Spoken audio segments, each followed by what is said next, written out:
Please sit down. Thank you. Thank you. Good afternoon. Before I take questions, I want to give you a progress report to the nation on where we stand 65 days into office here, on vaccinations and a few other top priorities for the American people. First, on vaccinations. On December 8th, I indicated that I hope to get 100 million shots in people's arms in my first 100 days. We met that goal last week by day 58, 42 days ahead of schedule. Now today I'm setting a second goal, and that is we will, by my 100th day in office, have administered 200 million shots in people's arms. That's right, 200 million shots in 100 days.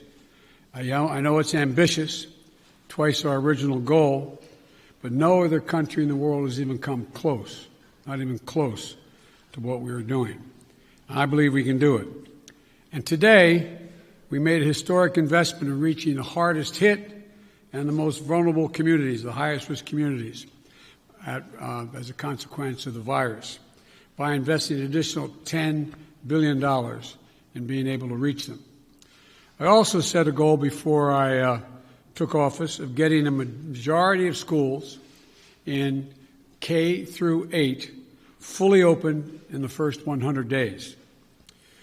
Now, thanks to the enormous amount of work done by our administration, educators, parents, local, state education officials, and leaders, recent Department of Education survey shows that nearly half of the K through 8 schools are open now full-time, 5 days a week for in-person learning. Not yet a majority, but we're really close, and I believe in the 35 days left to go, we'll meet that goal as well. As of yesterday, more than 100 million payments of $1,400 have gone into people's bank accounts. That's real money in people's pockets, bringing relief instantly almost. And millions more will be getting their money very soon. One final note. Since we passed the American Rescue Plan, we're starting to see new signs of hope in our economy. Since it was passed, a majority of economic forecasters have significantly increased their projections on the economic growth that's going to take place this year. They're now projecting it will exceed 6%, a 6% growth in GDP. And just this morning, we learned that the number of people filing for weekly unemployment insurance fell by nearly 100,000 persons. It's the first time in a year the number has fallen below the pre-pandemic high.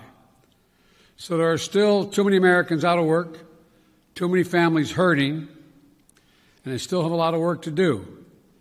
But I can say to you, the American people, help is here and hope is on the way. Now I'll be happy to take your questions. Zeke, Associated Press. Thank you, Mr. President. You mentioned your progress on COVID-19. I'd like to ask you about some of the other issues facing your presidency.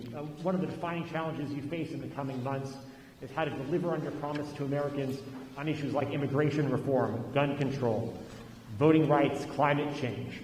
All of those right now are facing stiff, united opposition from Republicans on Capitol Hill. How far are you willing to go to achieve those promises that you made to the American people?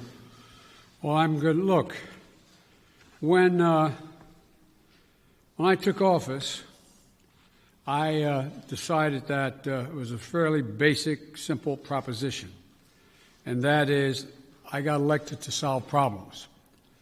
And the most urgent problem facing the American people, I stated from the outset, was COVID-19 and the economic dislocation for millions and millions of Americans. And so that's why I put all my focus in the beginning. There are a lot of problems, but all my focus on dealing with those particular problems. And the other problems we're talking about, from immigration the guns and the other things you mentioned are long-term problems. They've been around a long time. And what we're going to be able to do, God willing, is now begin one at a time to focus on those as well. And whether it's immigration or guns or a number of other problems that face the country. But the fundamental problem is getting people some peace of mind so they can go to bed at night and not stare at the ceiling wondering whether they lost their health insurance, whether they're going to lose a family member, whether they're going to be in a position where they're going to lose their home because they can't pay their mortgage, or the millions of people are going to get thrown out of their homes because of the inability to pay their rent. So we're going to move on these one at a time, try to do as many simultaneously as we can, but that's the reason why I focused as I have. And here's the deal. I think my Republican colleagues are going to have to determine whether or not we want to work together, or they'll decide that the way in which they want to proceed is to just decide to divide the country, continue the politics of division. But I'm not going to do that. I'm just going to move forward and take these things as they come. And just to follow up, Mr. President, can your presidency be a success if you can't make progress on those four challenges: climate change, immigration reform, gun control, voting rights? Well, I plan on making progress on all of them, but that's going to be for the American people to decide. I think, I doubt whether, maybe you did, maybe others did. I thought, many of you thought there was no possibility of my getting the plan I got passed without any Republican votes. Pretty big deal. Got passed. Growing the economy. People's lives are changing. So let's see what happens. All I know, I've been hired to solve problems. Not create division. Okay. How about Yamiche? Thanks so much, Mr. President. You've said over and over again that immigrants shouldn't come to this country right now. This isn't the time to come. That message is not being received. Instead, the perception of you that got you elected as a moral, decent man is the reason why a lot of immigrants are coming to this country and entrusting you with unaccompanied minors. How do you resolve that tension? And how are you choosing which families can stay and which can go, given the fact that even though with Title 42 there are some families that are staying? And is there a timeline for when we won't be seeing these overcrowded facilities run by CPB when it comes to unaccompanied minors? Well, look, I guess I should be flattered. People are coming because I'm the nice guy. That's the reason why it's happening. That I'm a decent man, or however it's phrased. That's why they're coming, because Biden's a good guy. Truth of the matter is, nothing has changed. As many people came, 28% increase in children to the border in my administration, 31% in the last year in 2019 before the pandemic in the Trump administration. It happens every single solitary year. There is a significant increase in the number of people coming to the border in the winter months of January, February, March. It happens every year. In addition to that, there is and by the way, does anybody suggest that there was a 31% increase under Trump because he was a nice guy and he was doing good things at the border? That's not the reason they're coming. The reason they're coming is that it's the time they can travel with the least likelihood of dying on the way because of the heat in the desert, number one. Number two, they're coming because of the circumstances in country. In country. The way to deal with this problem, and I started to deal with it back when I was United States Vice President, putting together a bipartisan plan of over $700 million to do with the root causes of why people are leaving. What did Trump do? He eliminated that funding. He didn't use it. He didn't do it. And in addition to that, what he did, he dismantled all the elements that exist to deal with what had been a problem and has been continued to be a problem for a long time. He, in fact, shut down the number of beds available. He did not fund HHS to get people, to get the children out of those Border Patrol facilities where they should not be and not supposed to be more than a few days, a little while. But he dismantled all of that. And so what we're doing now is attempting to rebuild the system that can accommodate what is happening today. And I'd like to think it's because I'm a nice guy, but it's not. It's because of what's happened every year. Let me say one other thing on this. If you take a look at the number of people who are coming, the vast majority, the overwhelming majority of people coming to the border and crossing are being sent back. Thousands, tens of thousands of people who are over 18 years of age and single people, one at a time coming, have been sent back, sent home. We're sending back the vast majority of the families that are coming. We're trying to work out now with Mexico their willingness to take more of those families back.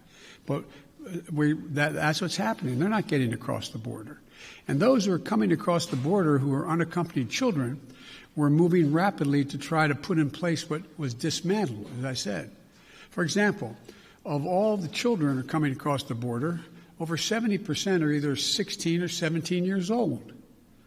We're not talking about people ripping babies from mother's arms or little 3-year-olds standing on the border. Less than, I think it's 1.5% fall in the category of the very young.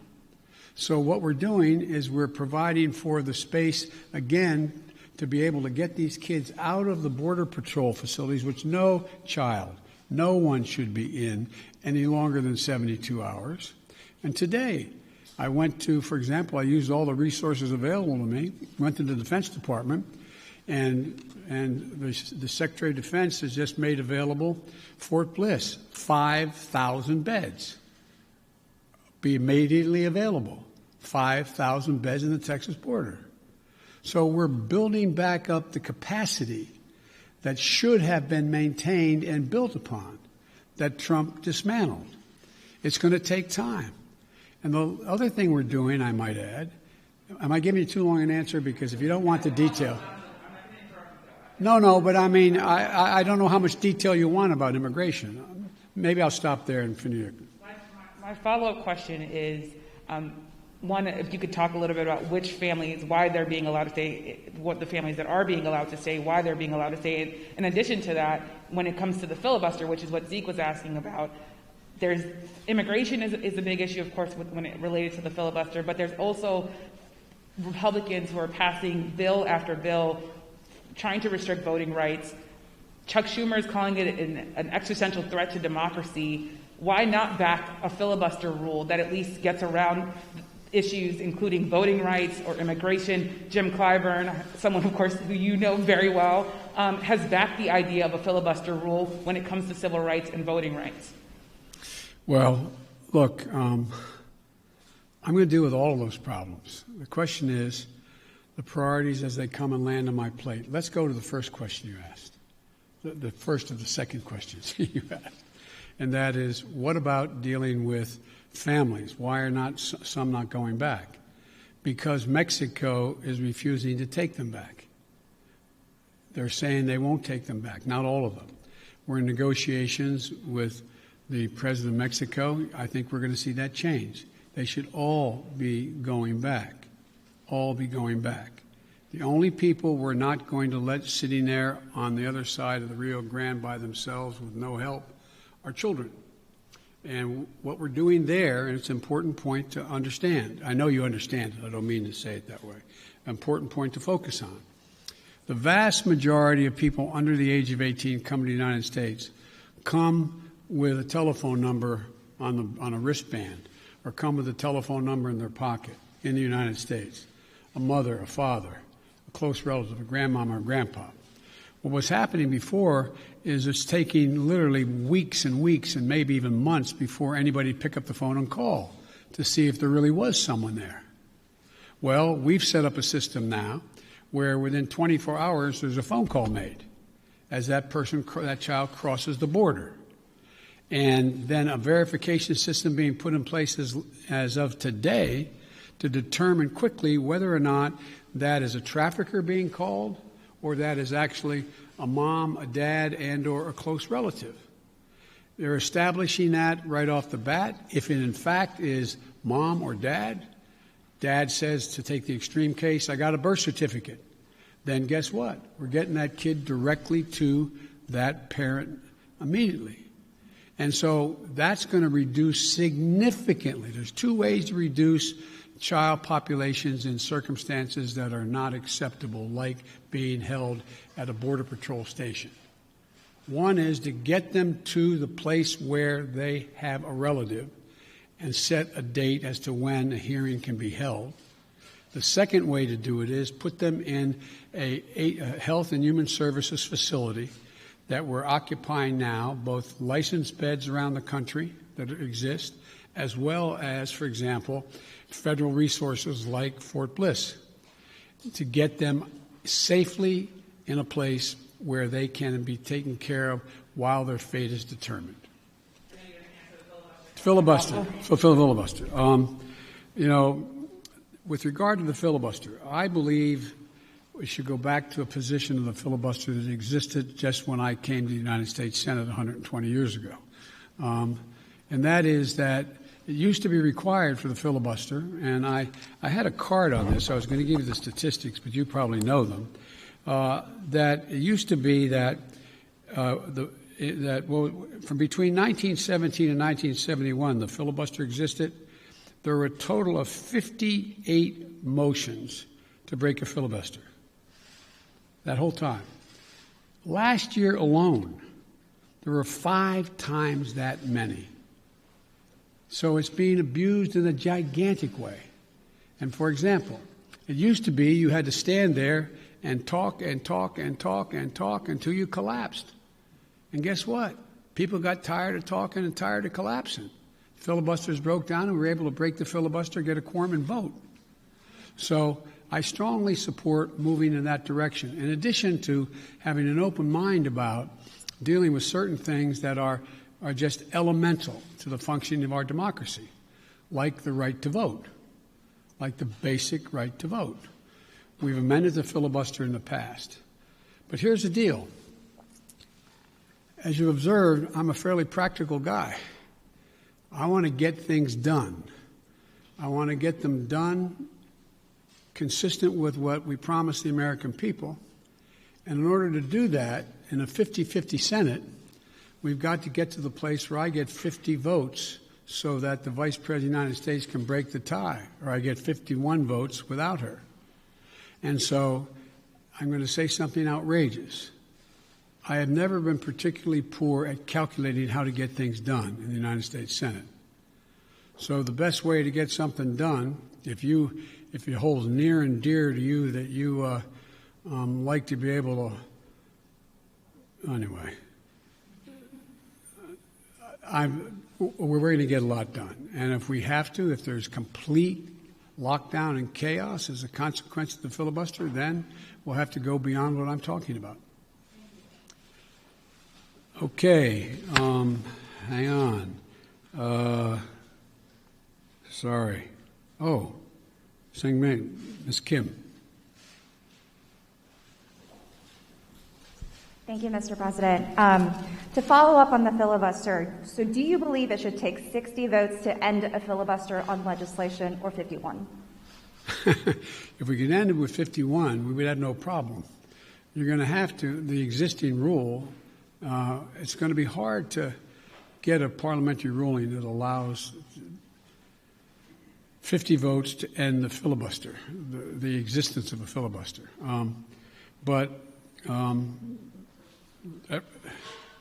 It's not my expertise in what the parliamentary rules and how to get there are, but our preoccupation with the filibuster is totally legitimate. But in the meantime, we got a lot we can do while we're talking about what we're going to do about the filibuster. Let me get here. Okay. Cecilia Vega. I'd like to circle back to immigration, please. You just listed the reasons that people are coming, talking about in-country problems, saying that it happens every year. You blamed the last administration. Sir, I just got back last night from a reporting trip to the border where I met 9-year-old José, who walked here from Honduras by himself, along with another little boy. He had that phone number on him, and we were able to call his family. His mother says that she sent her son to this country because she believes that you are not deporting unaccompanied minors like her son. That's why she sent him alone from Honduras.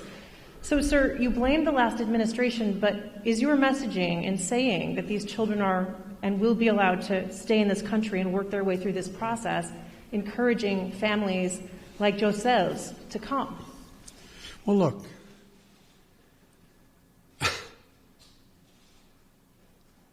the idea that I'm going to say, which I would never do, that if an unaccompanied child ends up at the border, we're just going to let him starve to death and stay on the other side. No previous administration did that either, except Trump. I'm not going to do it. I'm not going to do it. That's why I've asked the Vice President of the United States yesterday to be the lead person on dealing with focusing on the fundamental reasons why people leave Honduras, Guatemala, El Salvador in the first place. It's because of earthquakes, floods. It's because of lack of food. It's because of gang violence. It's because of a whole range of things that when I was vice president had the same obligation to deal with unaccompanied children. I was able to get it slowed up significantly by working with the heads of state of those communities to do things like in one of the major cities, the reason people were leaving is they couldn't walk the street because their kids were getting beat up or shot or gang violence. Well, what I was able to do is not give money to the head of state because so many are corrupt, but I was able to say, okay, you need lighting in the streets to change things? I'll put the lighting in. We got a contractor. We got the type of lighting. We paid directly to the contractor, did not go through the government. And violent crime significantly was reduced in that city. Fewer people sought to leave. When this hurricane occurred, the 2 hurricanes, instead of us going down and helping in a major way so that people would not have a reason to want to leave in the first place because they didn't have housing or water or sustenance, we did nothing. We're going to do a lot in our administration.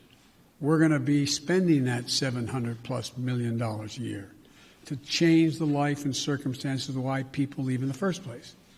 That mother did not sit around on the kitchen table and say, you know, I got a great idea. Why I'm going to make sure my son gets taken care of is I'm going to put him, how old was he or she? He's 9. I also met a 10-year-old. A 9-year-old. I'm going to send him on a 1,000-mile journey across the desert and up to the United States because I know Joe Biden's a nice guy and he'll take care of him. What a desperate act to have to take. The circumstances must be horrible. So we can do something about that. That's what the vice president's going to be doing. What I did when President Obama asked me to come and deal. I was in Turkey at the time. He said, you got to come home and take care of this. So we put together a plan, and it had an impact. And so the question here is how we go ahead and do this, what we do. There's no easy answer.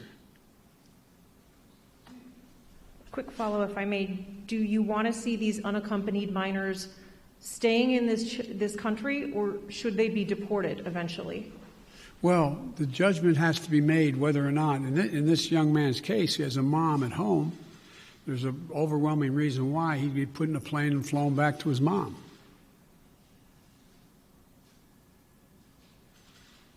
Follow, sir. You mentioned circumstances that must be horrific. The Customs and Border Protection Facility in Donna, Texas, I was there, is at 1,556% capacity right now with mostly unaccompanied minors. There are kids that are sleeping on floors. They are packed into these pods. I've spoken to lawyers who say that some of these children have not seen the sun in days. What's your reaction? What is your reaction to these images that have come out from that particular facility? Is what's happening inside acceptable to you? And when is this going to be fixed? That's a serious question, right? It's acceptable to me. Come on. That's why we're going to be moving 1,000 of those kids out quickly. That's why I got Fort Bliss opened up. That's why I've been working from the moment this started to happen to try to find additional access for children to be able to safely, not just children, but particularly children, to be able to safely be housed while we follow through on the rest of what's happening. That is totally unacceptable.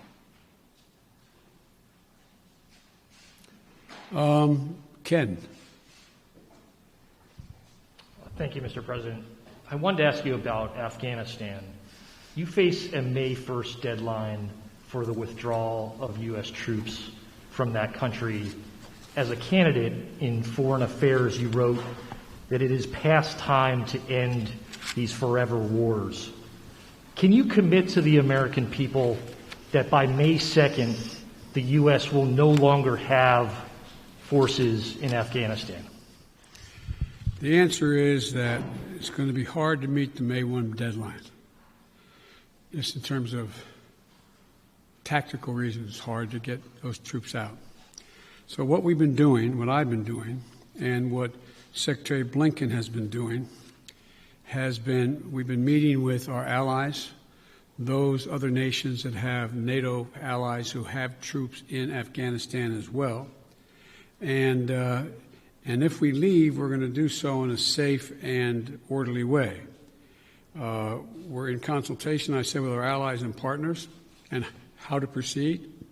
And Secretary Blinken is meeting in Brussels this week with our NATO allies, particularly those who have forces there.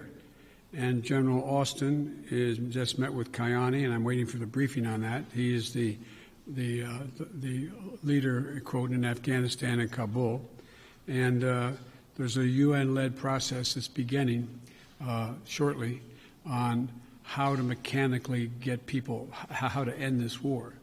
But it is not my intention to stay there for a long time. But the question is, how and in what circumstances do we meet that agreement that was made by President Trump to leave under a deal that looks like it's not being able to be worked out to begin with? How's that done? But we are not staying a long time. You just said if we leave. Do you think it's possible that we will leave? The question is when we leave. Do you believe, though, it's possible we could have troops there next year? I can't picture that being the case.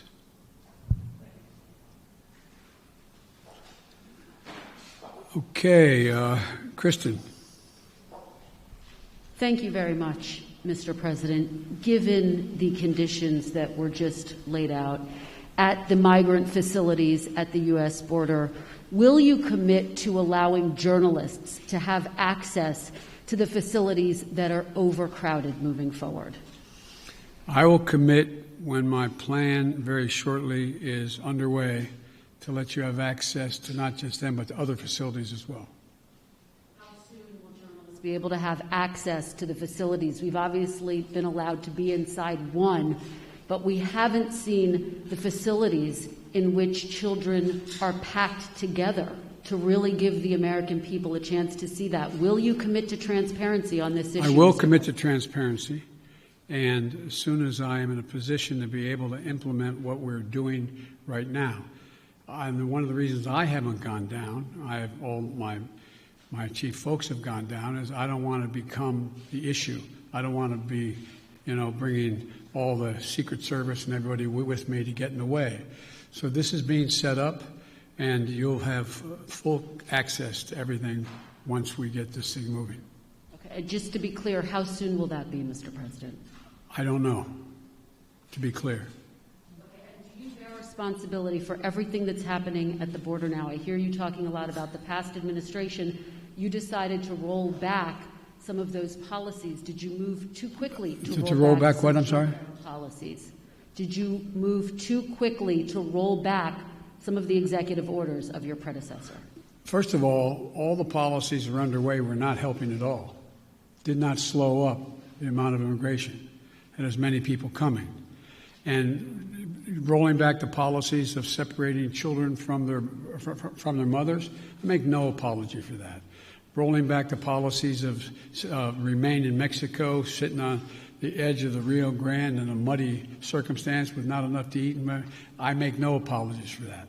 I make no apologies for ending programs that did not exist before Trump became president, that have an incredibly negative impact on the law, international law, as well as on human dignity.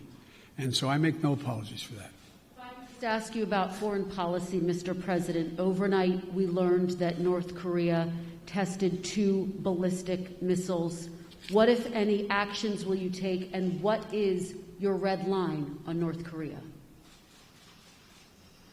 Let me say that, number one, UN Resolution 1718 was violated by those particular missiles that were tested, number one. We're consulting with our allies and partners, and there will be responses if they choose to escalate. We will respond accordingly. But I'm also prepared for some form of diplomacy, but it has to be conditioned upon the end result of denuclearization. So that's what we're doing right now, consulting with our allies. Just very quick follow-up. You only got another hour now, okay? Diplomacy, can you define what you mean? And former President Obama warned the incoming President Trump that North Korea was the top foreign policy issue that he was watching. Is that how you assess the crisis in North Korea? Yes. Okay, hang on a second here. Kristen, Nancy, CBS. Thank you very much, Mr. President. I want to go back to voting rights. And as Yamiche mentioned, Republican legislatures across the country are working to pass bills that would restrict voting, particularly Democrats fear impacting minority voters and young voters, the very people who helped to get you elected in November. Are you worried that if you don't manage to pass voting rights legislation, that your party is going to lose seats and possibly lose control of the House and the Senate in 2022? What I'm worried about is how un-American this whole initiative is. It's sick. It's sick. Deciding in some states that you cannot bring water to people standing in line, waiting to vote. Deciding that you're going to end voting at 5 o'clock when working people are just getting off work. Deciding that there will be no absentee ballots under the most rigid circumstances. It's all designed, and I'm going to spend my time doing 3 things. 1, trying to figure out how to pass the legislation passed by the House, number 1. Number 2, educating the American public. The Republican voters I know find this despicable. Republican voters, the folks outside this White House. I'm not talking about the elected officials. I'm talking about voters. And so I'm convinced that we'll be able to stop this because it is the most pernicious thing. This makes Jim Crow look like Jim Eagle.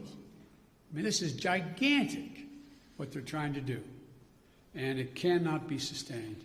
I'll do everything in my power, along with my friends in the House and the Senate, to keep that from becoming the law. Is there anything else you can do about it besides passing legislation? The answer is yes, but I'm not going to lay out a strategy in front of the whole world and you now.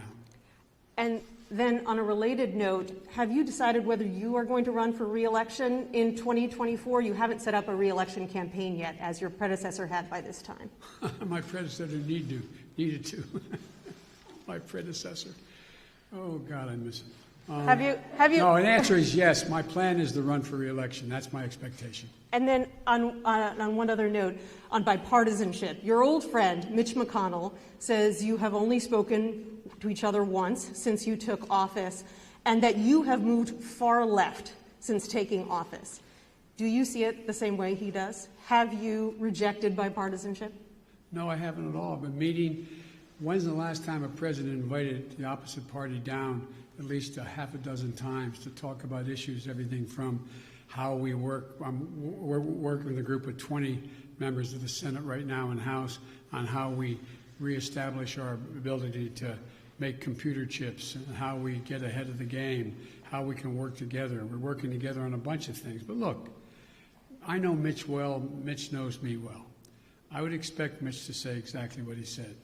But this is a matter of making sure that I would like elected Republican support. But what I know I have now is I have electoral support from Republican voters. Republican voters agree with what I'm doing. And so unless Mitch says the last thing I did, this last piece of legislation, is so far left, well, then he ought to take a look at his party. Over 50% of them must be over that edge as well, because they support what I did. Okay. Where am I here? Let me see. Caitlin? Thank you very much, Mr. President. I have a question for you, but first, I'd like to follow up on a question from Yamiche, and that's on the filibuster. That counts as a question, but go ahead. Okay, I'll make it quick. It's a quick question. You can. Regarding the filibuster, at John Lewis's funeral, President Barack Obama said he believed the filibuster was a relic of the Jim Crow era. Do you agree? Yes. If not, why not abolish it if it's a relic of the Jim Crow era?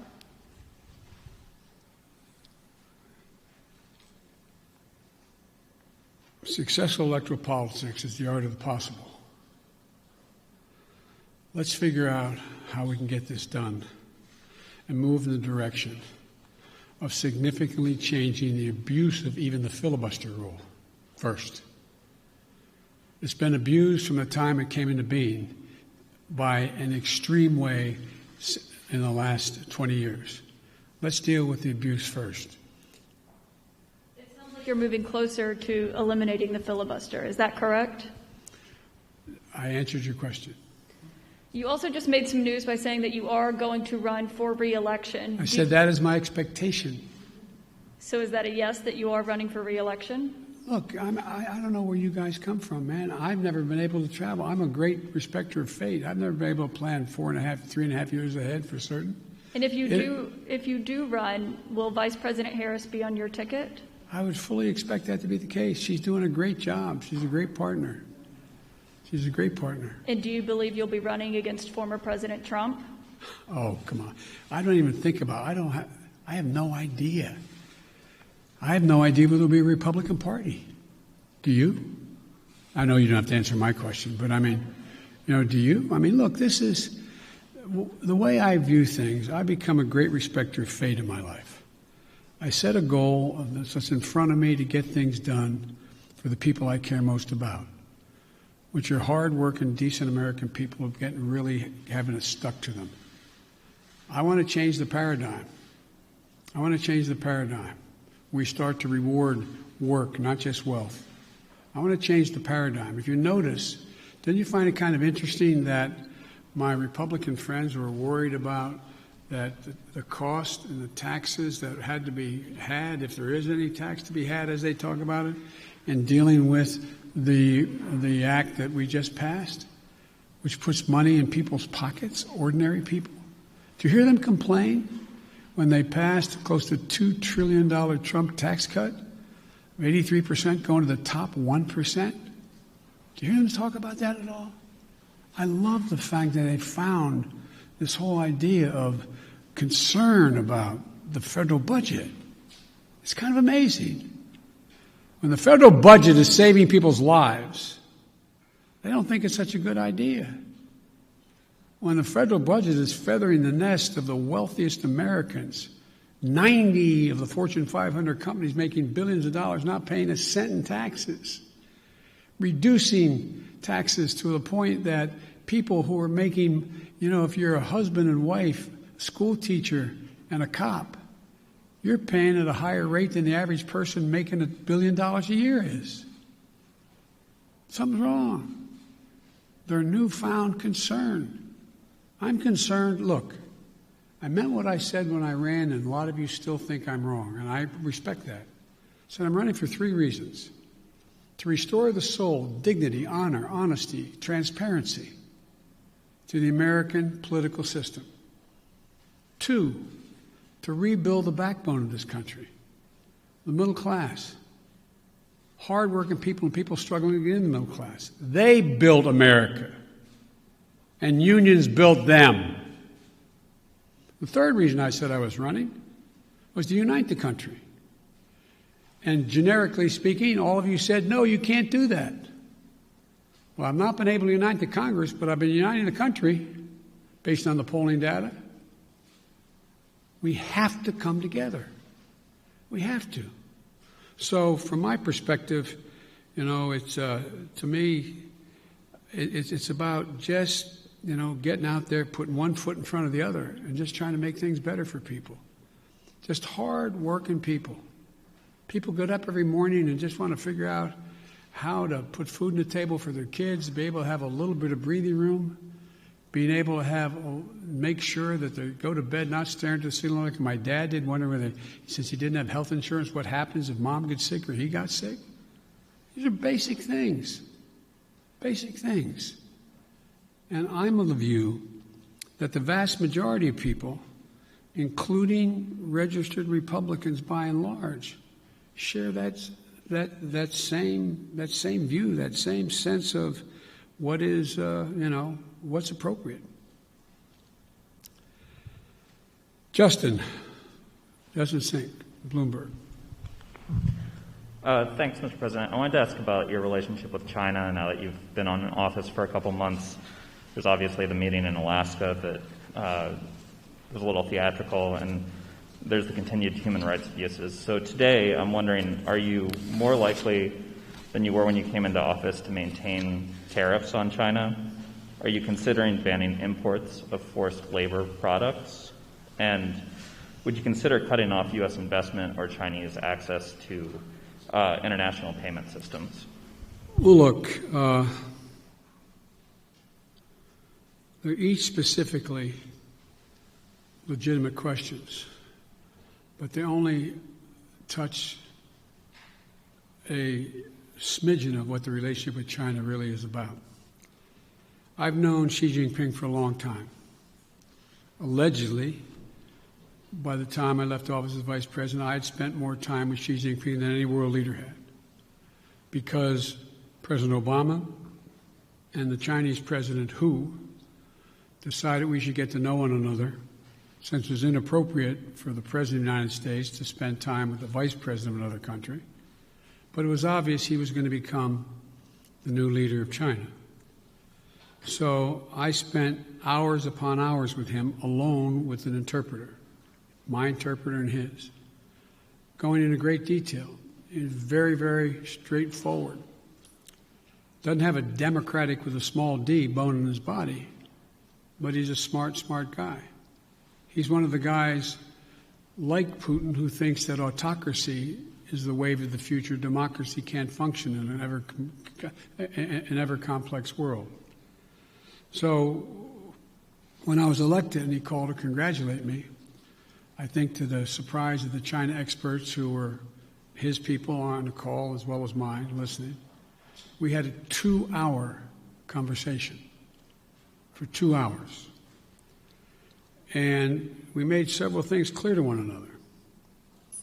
I made it clear to him again, what I've told him in person on several occasions, that we're not looking for confrontation, although we know there will be steep competition.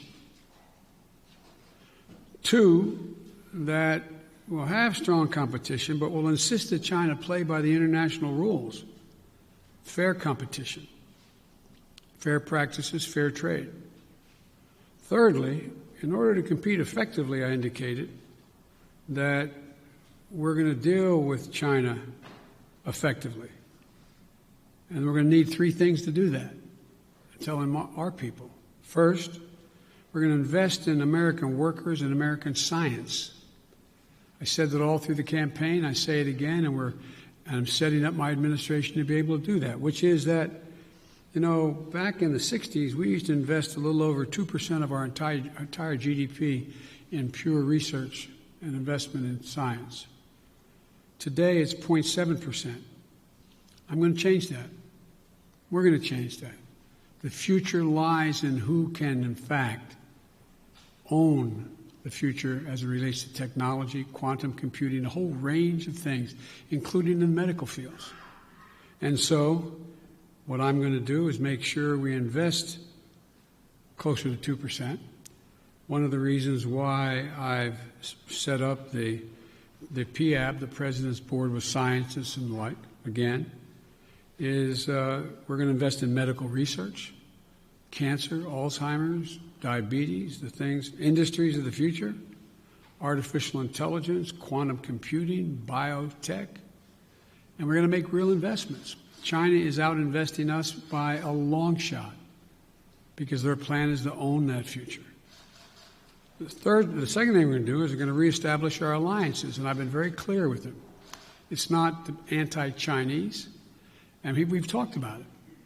I want to make sure that, for example, later today, after this, as a matter of fact, shortly after this, which is fine, we've been going close to an hour. I'm happy to go longer, but one of the things that I'm going to be doing, I'm going to be speaking with 27 heads of state in Europe. And very shortly, I think within the next hour or so, I don't know the exact time.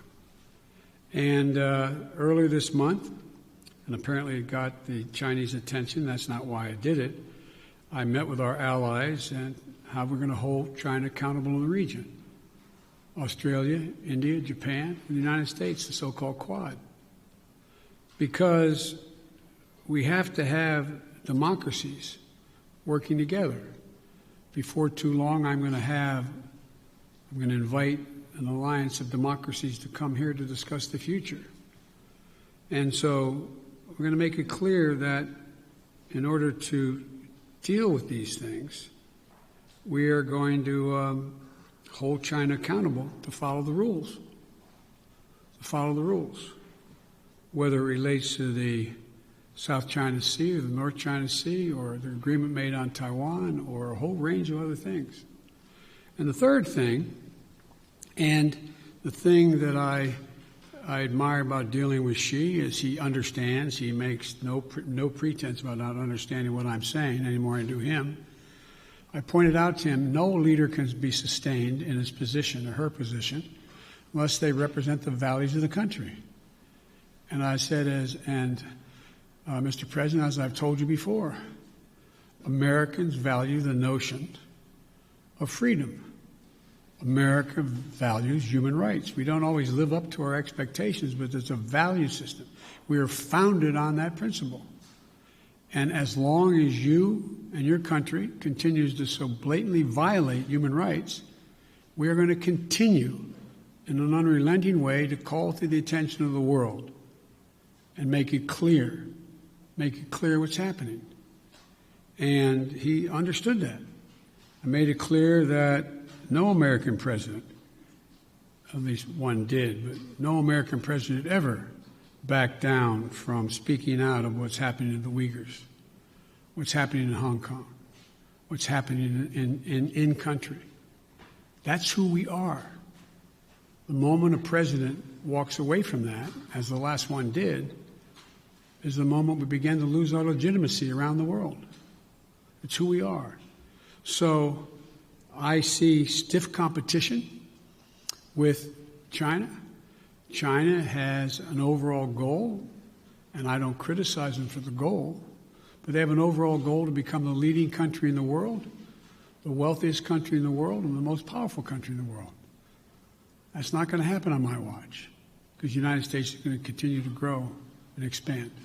All right, just to follow up on the meeting of democracies, is that where you expect in a multilateral way to make these decisions about sanctions or No, that's not where I make the decision. That's where I make sure we're all on the same page.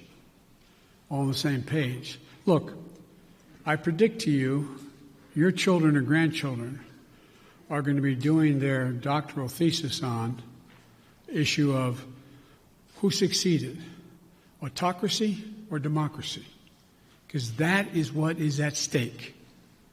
not just with China. Look around the world. We're in the midst of a fourth industrial revolution of enormous consequence. Will there be middle class? How will people adjust to these significant changes in science and technology, the environment? How will they do that? And our democracy is equipped, because all the people get to speak, to compete. It is clear, absolutely clear, and most of the scholars I dealt with at Penn agree with me around the country, that this is a battle between the utility of democracies in the 21st century and autocracies. If you notice, you don't have Russia talking about communism anymore. It's about an autocracy. Demand decisions made by a leader of a country. That's what's at stake here. We got to prove democracy works. Mr. President, sorry, I know you haven't had a chance to address the tragedies in Georgia and Colorado. You had said to stay tuned for actions that you might take on gun control. Wondering if you've made a decision either about sending the manufacturer liability bill that you had promised on day one to Capitol Hill, or executive actions like going after ghost guns or giving money to cities and states to battle gun control. All the above. It's a matter of timing. As you've all observed, successful presidents, better than me, have been successful in large part because they know how to time what they're doing, order it, decide on priorities, what needs to be done. The next major initiative is, and I'll be announcing it Friday in Pittsburgh in detail, is to rebuild the infrastructure, both physical and technological infrastructure of this country, so that we can compete and create significant numbers of really good paying jobs. Really good paying jobs. And some of you have been around long enough to know that used to be a great Republican goal or initiative. I still think the majority of the American people don't like the fact that we are now ranked, 85th in the world in infrastructure. I mean, look, the future rests on whether or not we have the best airports that can accommodate air travel, ports that you can get in and out of quickly so businesses decide. Some of you, if you're ever local reporters and you found your governor or mayor trying to attract business to your community, what's the first thing the business asked? What's the closest access to an interstate highway? How far am I from freight rail? Is the water available? Is enough water available for me to conduct my business? All the things that relate to infrastructure. We have somewhere, I asked the staff to write it down for me, and they did, not for this, but for a longer discussion. We have somewhere in terms of infrastructure, we rank 13th globally in infrastructure. China is investing 3 times more in infrastructure than the United States is. Bridges, more than 1/3 of our bridges, 231,000 of them, need repairs. Some are physical safety risks or preservation work. 1 in 5 miles of our highways and major roads are in poor condition. That's 186,000 miles of highway. Aviation, 20% of all flights weren't on time, resulting in 1.5 million hours lost in production. 6 to 10 million homes in America still have lead pipes servicing their water lines. We have over 100,000 wellheads that are not capped, leaking methane. What are we doing? And by the way, we can put as many pipe fitters and miners on us to work capping those wells at the same price that they would charge to dig those wells. So I just find it frustrating. Frustrating. Talk about, last point I'll make in the infrastructure, and I apologize for spending more time on it, but is that if you think about it,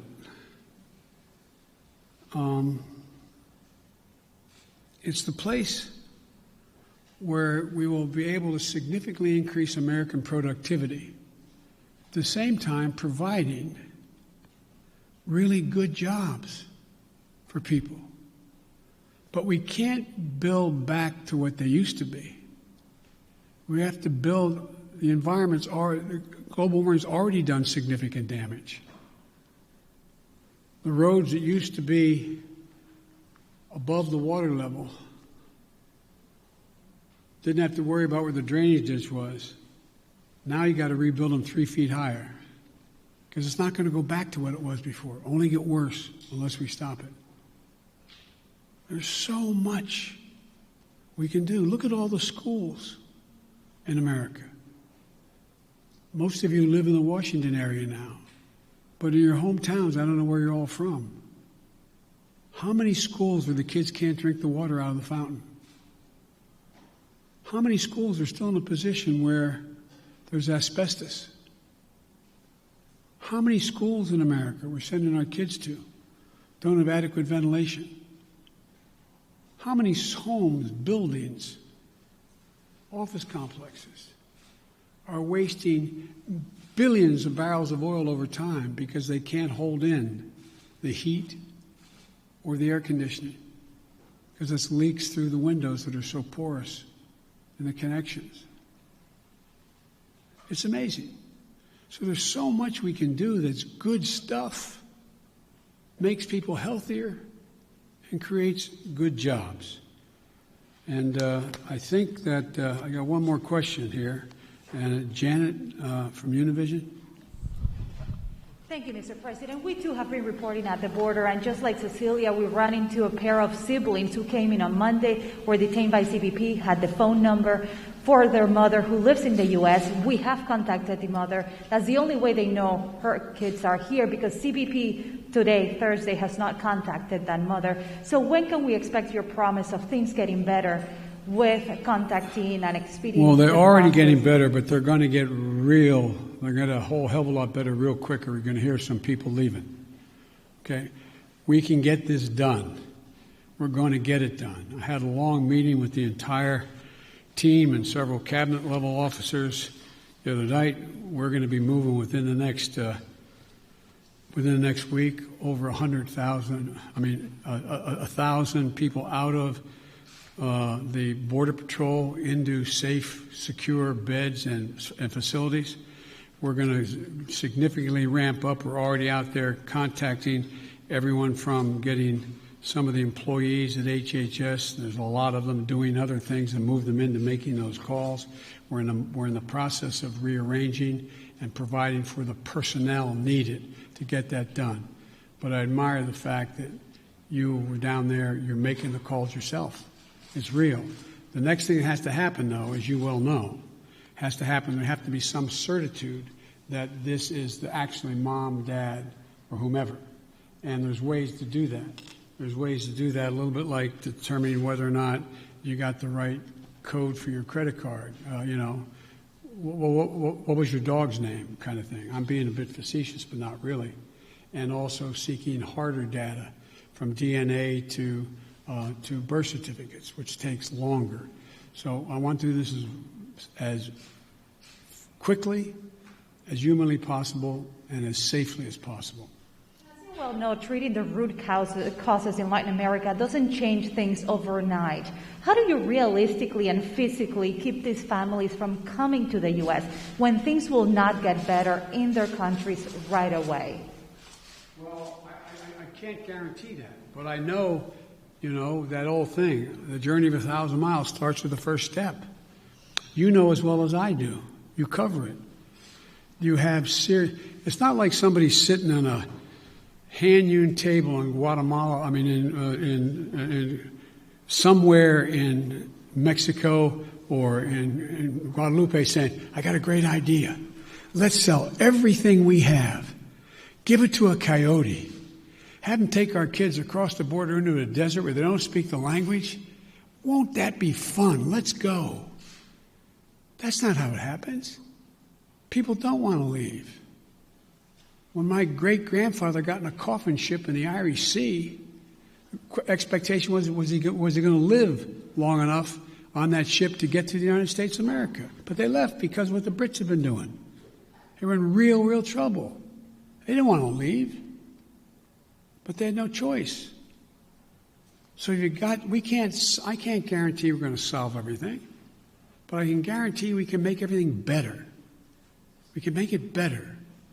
We can change the lives of so many people. And the other thing I want to point out to you, and I hope you point out, I realize it's much more heart-wrenching, and it is, to deal with a 5 and 6 and 7-year-old. But you went down there and you saw the vast majority of these children, 70% are 16 years old, 17 years old, and mostly males. Doesn't make it good, bad, or indifferent. But the idea that we have tens of thousands of kids in these god-awful facilities that are really little babies crying all night, there's some, that's true. That's why we got to act. And yesterday, I asked my team, both the director of the two agencies as well as others, I asked them what would they in fact, and I asked their opinion because they're the experts, but I said, focus on the most vulnerable immediately. But there's no reason why in the next month as people cross the border, that phone call can't be made in the first 48 hours. And begin. If I may ask one last question, have you had any talks with Senate Republicans who are threatening this administration with not considering the immigration legislation that was passed in the House until the situation at the border has been resolved? No, because I know they have to posture for a while. They sort of got to get out of their system. This is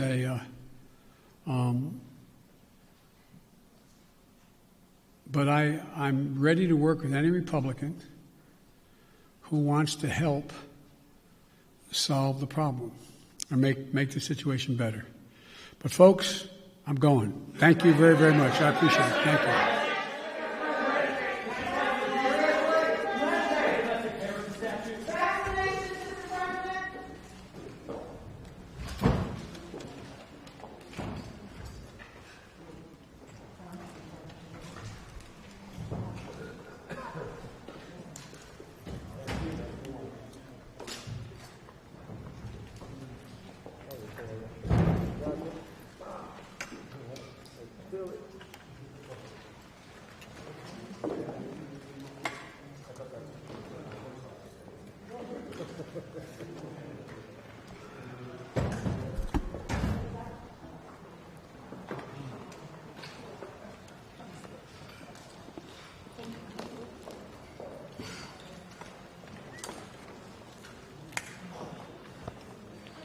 Good.